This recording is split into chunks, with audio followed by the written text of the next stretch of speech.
साथियों नमस्कार।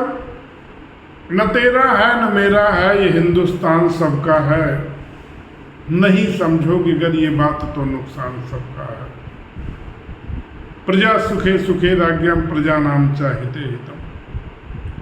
अयम निज परो वेति गणना लघु चेत साम। उदार चरिता नाम तू वसुधैव कुटुंबकम। एकम सत्यम विप्राम बहुधा वदन्ति। अष्टादश पुराणेषु व्यासस्य वचनं द्वयं परोपकाराय पुण्याय पापाय परपीडनम्। यतो धर्मः ततो जयः। अनेकता में एकता की जहां बहे दयाल, उस दयाल को हम हिंदुस्तान कहते हैं। सत्यमेव जयते, सत्य की जय हो। लेट लिव एंड लाइफ, जियो और जीने दो। अहिंसा परमो धर्म, अहिंसा परम धर्म है। परहित सरिस धर्म नहीं भाई, पर पीड़ा नहीं समय अधमाई। ये भारतीय सत्य, अहिंसा, सत्य बोलो, ये भारतीय संस्कृति की आधार वाक्य है, जिन पर चलकर यह सभ्यता पल्लवित होती है, पुष्पित होती है। भारतीय संस्कृति सभ्यता जो 5,000 वर्षों से भी ज़्यादा अधिक पुरानी है।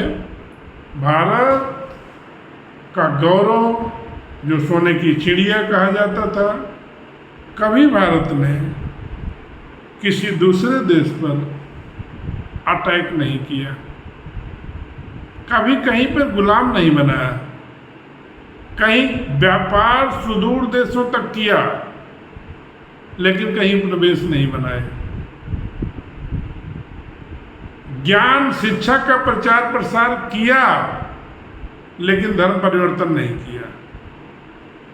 किसी को गुलाम नहीं बनाया, आर्थिक उपनिवेश नहीं बनाया, कहीं कॉलोनियां नहीं बनाई, और किसी को अपने सोने की चिड़िया के रुतबे से दबाने और डराने का प्रयास नहीं किया। विश्व के अन्य देश जब शक्तिशाली होते हैं तो वो कुछ अहंकारी विरोधाभासी कार्य करते हैं। जैसे ब्रिटिश का उपनिवेश, यूरोपियन कंट्रीज का विभिन्न देशों को उपनिवेश बनाना, बर्बरतापूर्ण शासन करना, उनकी अर्थव्यवस्था को बर्बाद कर देना, उनकी सभ्यता संस्कृति को नष्ट करना, धर्म परिवर्तन करना, उनके लोगों को गुलाम बनाना, जबरदस्ती जेल में ठूसना। लेकिन भारत ने कभी ऐसा, भारत जब शक्तिशाली होता है, भारत जब सोने की चिड़िया बनता है और एक गुड गवर्नेंस का आदर्श स्थापित करना चाहता है, तो बौद्ध धर्म के उपदेश के लिए संघमित्रा और महेंद्र को भेजता है।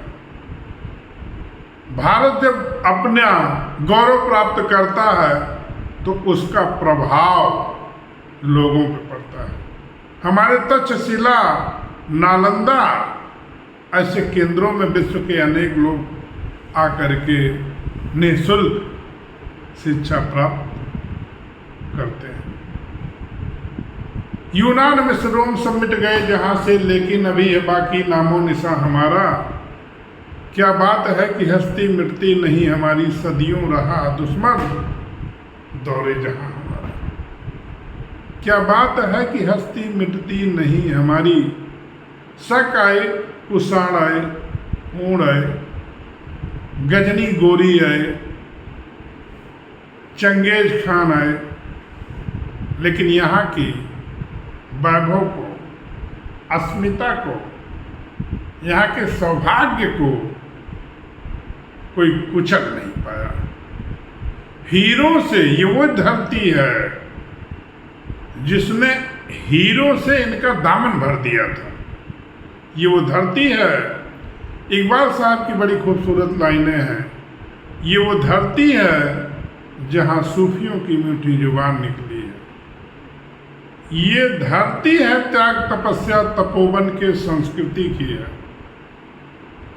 ये धरती है आपसी प्यार मोहब्बत की है।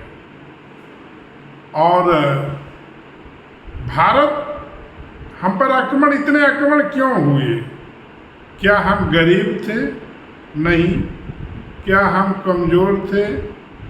नहीं। आक्रमण तब क्यों हुए? एक तो हम सोने की चिड़िया थे, दूसरे आपसी रंजिश विद्वेष, एक दूसरे को नीचा दिखाना और अपने द्वारा अपनी ही जड़ों पर वार करना। जब जब हम अपने आदर्शों से विचलित हुए तो गुलाम होना पड़ा। लेकिन आज एग्जाम्पल के रूप में पलासी का युद्ध, जितनी भारतीय सेना मैदान के अंदर थी उससे ज्यादा, उससे अधिक बाहर तमाशा देखने के लिए खड़ी थी कि देखते हैं युद्ध का परिणाम क्या होगा। धोखा हुआ, युद्ध हार गए, देश को गुलाम होना पड़ा। आज और देश के भारतीय शहरों का, भारतीय बंदरगाह, भारतीय गांव, इनके बारे में क्लाइव ने भी उल्लेख किया है और रजनी पामदत्त ने भी लिखा है कि वहाँ का मुर्शिदाबाद शहर लंदन से बड़ा था, अच्छी आबादी थी और आधुनिकता के दौर में लंदन से श्रेष्ठ था। उस दौर में भारत के पास ऐसी कोई चीज़ें नहीं थी कि जो हमें ब्रिटेन के लोग दे सकें।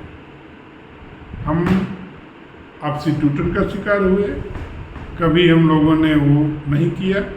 आज सीख लेते हुए ये संकल्प लेते हैं कि अनेकता में एकता को बनाए रखते हुए देश की अखंडता, राष्ट्रीयता की पहचान को बनाए रखना है, ताकि फिर हम कमज़ोर ना हो और फिर हमें कोई गुलाम बनाने का साहस ना कर सके, सोच तक ना सके। भारत, अंतिम लाइन जिस पे हम बात कर रहे थे, क्या बात है कि हस्ती मिटती नहीं रहा हमारी, झुकते हैं वही जिनमें जान होती है, अकड़ तो मुर्दे की पहचान होती है। सहनशीलता, विनम्रता, शालीनता, ये एक ऐसा जनमानस तैयार करती है जहाँ प्यार की बौछारें पड़ती हैं तो चेहरे पे मुस्कान आती है और समाज में समृद्धि आती है। लोग एक दूसरे के दुखों का सहारा